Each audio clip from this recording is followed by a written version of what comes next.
The first time Thomas Calloway died, it wasn't peaceful. The doctors called it cardiac arrest, but Thomas, who had spent decades as a devoted member of the Ku Klux Klan, knew it was something far worse. He had crossed over, and what he saw changed him forever.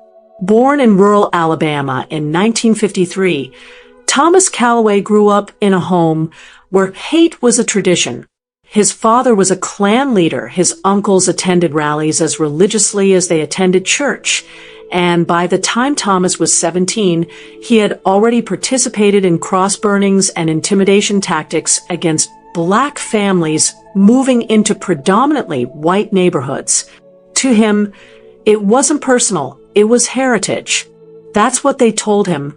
Anyway, and for most of his life, he believed it. By the time he was in his 50s, Thomas had climbed the ranks of the KKK. He led chapters, gave speeches, and taught younger members how to protect their way of life. He was feared, he was respected, and he was completely certain that he was right. Until the day he died.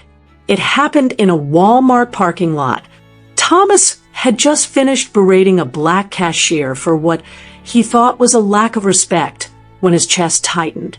Pain exploded down his left arm. He gasped for air. His vision blurred. The last thing he remembered was falling to the pavement. And then, nothing.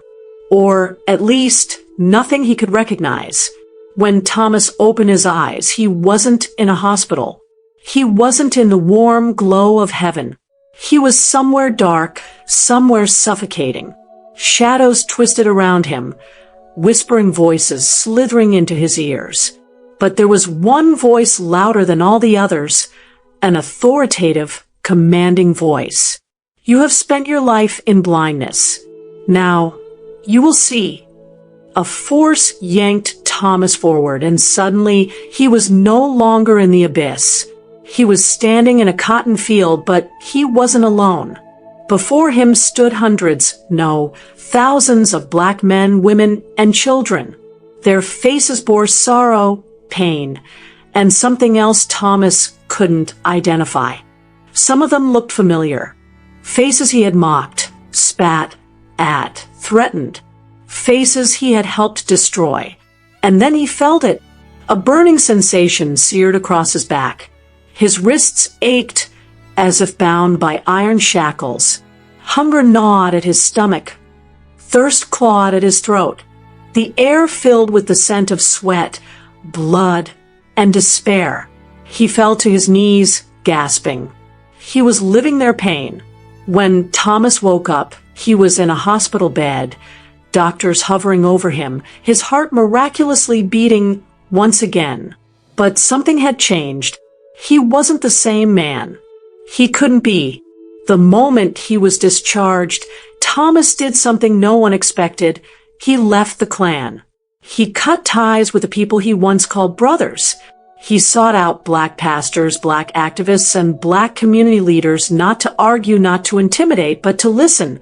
And then he started speaking. At churches, schools, and rallies, he told his story. He confessed his past sins. He warned others who still walked the path he once did.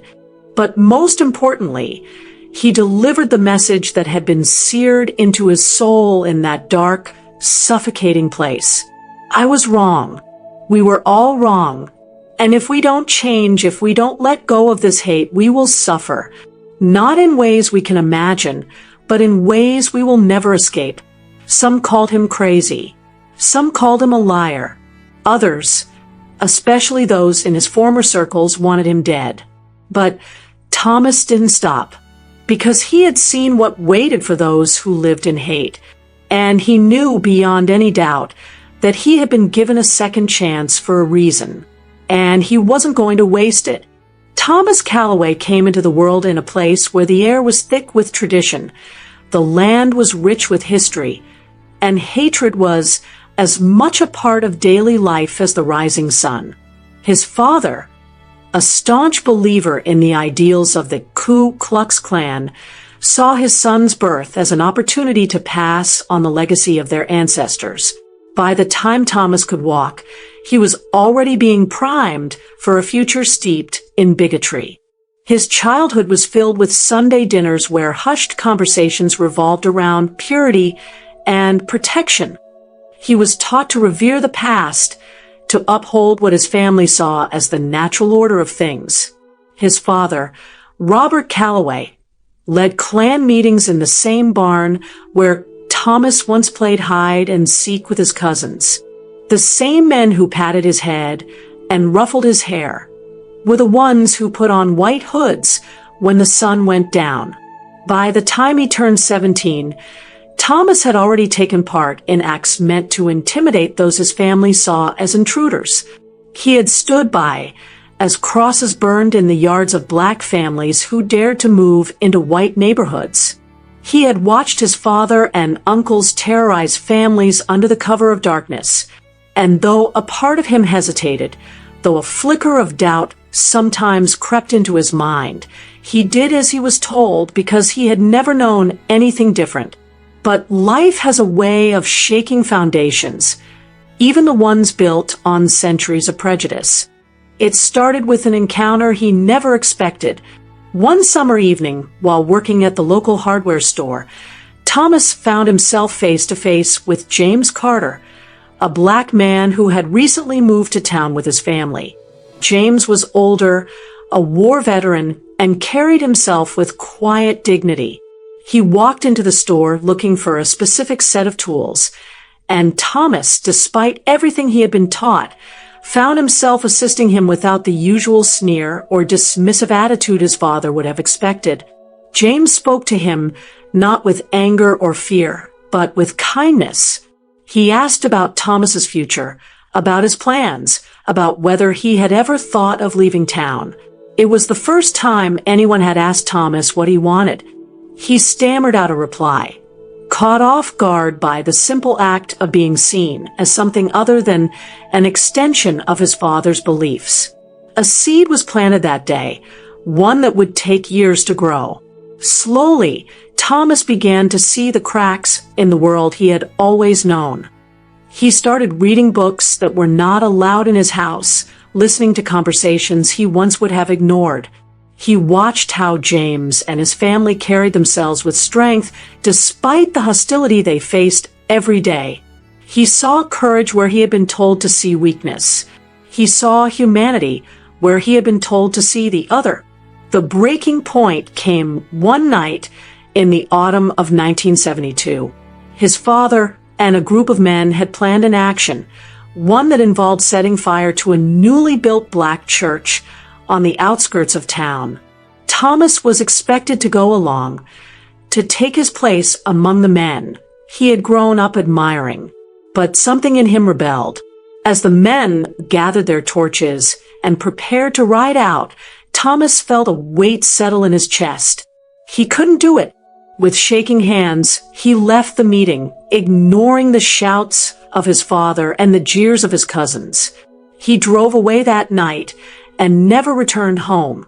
For years, he wandered, trying to unlearn what had been drilled into him since birth. He sought out people who could teach him a different way of thinking, who could help him understand the depth of the harm he had been a part of. Eventually, he found himself in Atlanta, working in community outreach programs, dedicating himself to undoing the damage he had once helped inflict. His past never left him. The guilt weighed on him, the memories haunted him, but he refused to let them define him. He spent decades working to break the cycle, to educate others who had grown up as he had, to prove that hate did not have to be a life sentence. Thomas Calloway was born into a tradition of hatred, but he chose to carve a different path.